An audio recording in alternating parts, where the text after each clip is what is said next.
Hello everyone. आज हम एक आर्टिकल का रिव्यू करेंगे जो कि लिखा है वेरियन ने, जिसका टाइटल है big data new tricks for econometrics. अब इस आर्टिकल में बताया गया है कि जो डेटा है वो बढ़ता जा रहा है, इसलिए जो इकोनोमेट्रिक टूल्स हम इस्तेमाल करते थे उसमें हमें नए टूल्स इस्तेमाल करने की ज़रूरत है। तो अब इसको समझते हैं।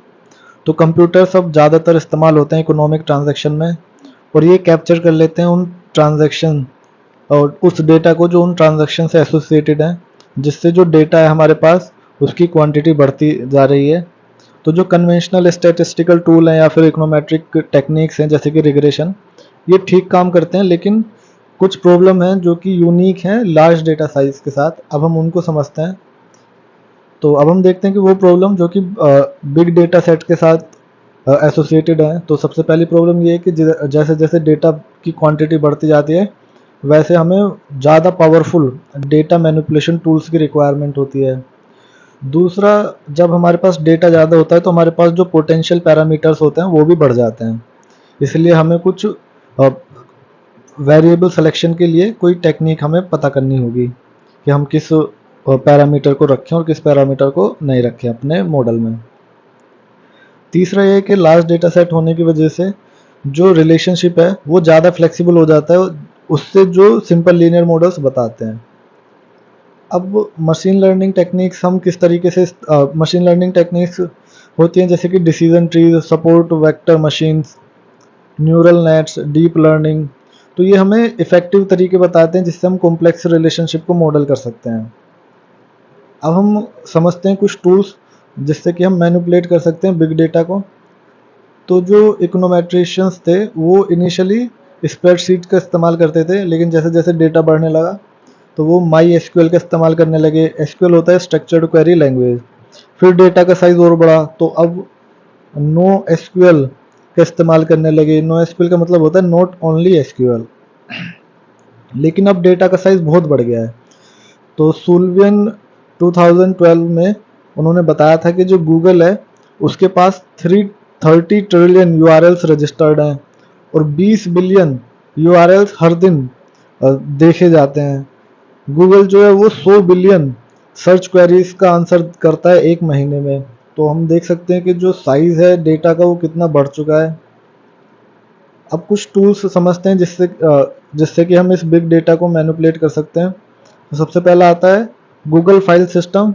तो गूगल फाइल सिस्टम इतने बड़े डेटा को सपोर्ट कर सकता है जो कि हंड्रेड्स या फिर थाउजेंड्स ऑफ कंप्यूटर में आएगा। फिर आता है बिग टेबल्स। तो बिग टेबल्स ऑफ डेटा है जो कि गूगल फाइल सिस्टम में होती है। अब फिर तीसरा टूल आता है मैप रिड्यूस। मैप रिड्यूस से हम एक्सेस कर सकते हैं, मैनिपुलेट कर सकते हैं लार्ज डेटा स्ट्रक्चर्स को, जैसे कि बिग टेबल्स में होता है। और इसमें हम क्या करते हैं, पैरेलल डेटा बना लेते हैं और उस पर मैनिपुलेशन करते हैं और फिर उससे समराइज करके एक टेबल तैयार करते हैं। फिर आता है सोजल। तो सोजल एक लैंग्वेज है जिससे हम क्रिएट कर सकते हैं मैप रिड्यूस जॉब्स को, यानी कि accessing and manipulating of data को। फिर आता है गो एक flexible open source general purpose computer language है जो कि आसान बना देती है डेटा पैरेलल डेटा क्रिएट करना और उस पर काम करना। फिर आता है ड्रीमल, या फिर इसको बिग क्वेरी भी कहते हैं। तो इसकी मदद से हम एसक्यूएल को अप्लाई कर सकते हैं लार्ज डेटा में। तो जो पेटाबाइट ऑफ डेटा होता है उस पर भी हम एसक्यूएल आसानी से अप्लाई कर सकते हैं ड्रीमल की मदद से। अब हम समझते हैं कुछ टूल्स जिससे कि हम एनालाइज कर सकते हैं डेटा को। तो डेटा मैनिपुलेशन के बाद हमें जो मिलेगा वो स्मॉल टेबल्स होती है जनरली, जिसको हम रीड कर सकते हैं या फिर जिसको हम लोड कर सकते हैं एसक्यूएल डेटाबेस में, स्टैटिस्टिक्स पैकेजेस में या स्प्रेडशीट्स में। पर अगर एक्सट्रैक्टेड डेटा जो है वो लार्ज है तो हम उसका एक सबसेट ले सकते हैं और उस पर स्टैटिस्टिकल एनालिसिस कर सकते हैं। तो एक बार हमने डेटा एक्सट्रैक्ट कर लिया तो हमें उस पर फिर एक्सप्लोरेटरी डेटा एनालिसिस करना होगा और कुछ डेटा क्लीनिंग टास्क करने होंगे। तो कुछ टूल्स हैं जिससे हम डेटा क्लीनिंग कर सकते हैं, जैसे कि ओपन रिफाइन या फिर डेटा व्रेंगलर। और डेटा एनालिसिस को 4 कैटेगरीज में बांटा गया है: prediction, summarization, estimation and hypothesis testing. Machine learning जो है वो प्रिडिक्शन पार्ट करती है, जबकि डेटा माइनिंग जो है वो समराइजेशन पार्ट करती है। तो मशीन लर्निंग स्पेशलिस्ट जो होते हैं उनका कंसर्न होता है डेवलप करना हाई परफॉर्मेंस कंप्यूटर सिस्टम को, जिससे कि प्रिडिक्शन आसान हो सके और यूजफुल प्रिडिक्शन हो। डेटा माइनिंग स्पेशलिस्ट जो होते हैं वो इंसाइट्स ढूंढते हैं एक्सट्रैक्टेड डेटा में से। अब एक नई टर्म है जो कि बहुत चलन में इस वक्त, वो है डेटा साइंस। तो डेटा साइंस में क्या होता है कि हम प्रिडिक्शन भी करते हैं, समराइजेशन भी करते हैं, इसके साथ साथ हम डेटा मैनिपुलेशन, विजुअलाइजेशन और अदर सिमिलर टास्क भी करते हैं। तो ज़्यादातर अप्लाइड इकोनोमेट्रिक्स जो है वो डिटेक्ट करती है और समराइज करती है रिलेशनशिप को जो डेटा में होता है। और इसके लिए जो टूल्स इस्तेमाल होता है अप्लाइड इकोनोमेट्रिक्स में वो होता है लीनियर रिग्रेशन एनालिसिस। जबकि मशीन लर्निंग हमें नॉन लीनियर रिलेशनशिप को भी जो डेटा में होता है उसको भी समराइज करने का टूल्स प्रोवाइड कर देती है। अब हम जनरल फॉर्मुलेशन किस तरीके से होता है स्टैटिस्टिकल प्रेडिक्शन प्रॉब्लम का उसको देखते हैं। तो हम एक कंडीशनल डिस्ट्रीब्यूशन समझते हैं किसी वेरिएबल y का, जो कि हम देखते हैं किसी गिवन अदर वेरिएबल x पर। जो मशीन लर्निंग है उसमें जो x वेरिएबल्स हैं इनको प्रेडिक्टर्स या फिर फ्यूचर्स कहा जाता है। और मशीन लर्निंग में हम ऐसे फंक्शंस ढूंढते हैं जिससे हम अच्छी प्रेडिक्शन कर सकें y की, जब हमारे पास फंक्शन हो x का। यहाँ पे अच्छी का मतलब ये है कि हम मिनिमम कर सकें लॉस फंक्शन को।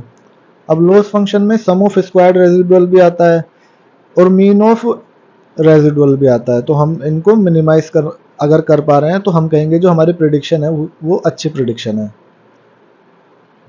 अब हम समझते हैं कि कौन से नॉन लीनियर मेथड्स हैं जो मशीन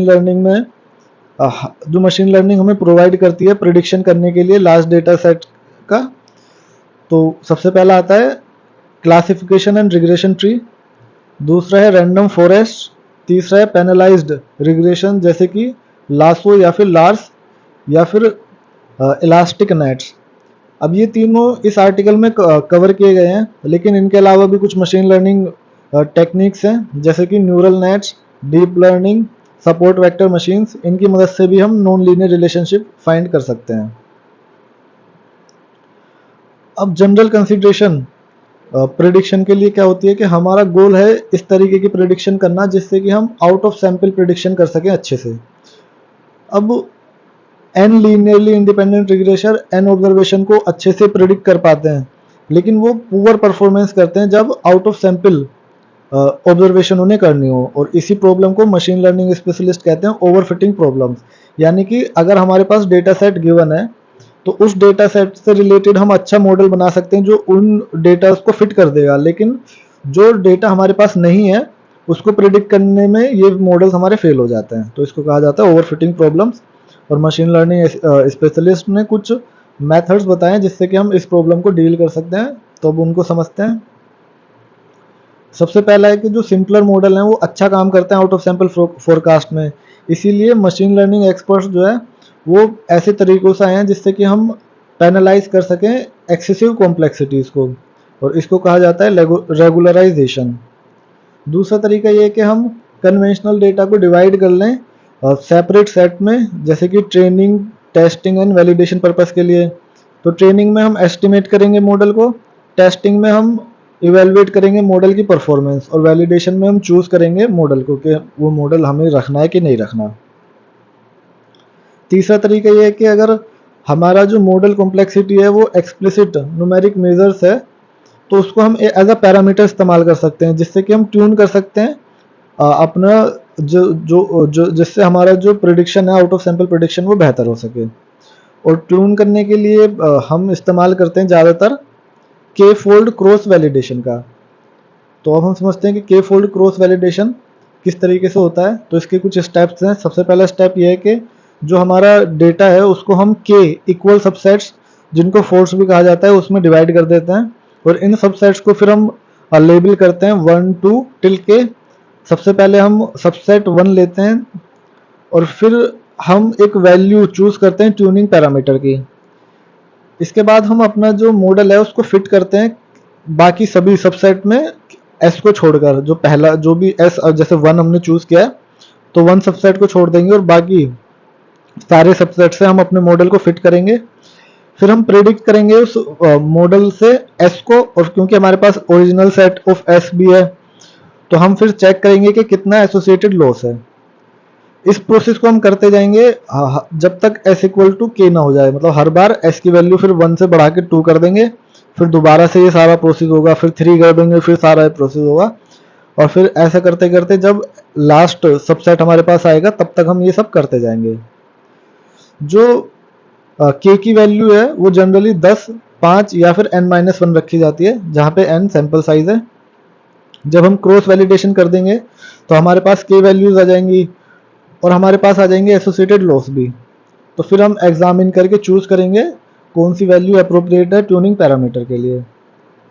क्रॉस वैलिडेशन का इस्तेमाल हम गुडनेस ऑफ फिट फाइंड करने के लिए भी करते हैं, जो आउट ऑफ सैंपल डेटा होता है उसका। अब जो नॉन लीनियर रिलेशनशिप के पैरामीटर्स मशीन लर्निंग ने बताए थे उनको हम आने वाली वीडियोस में देखेंगे। Thank you.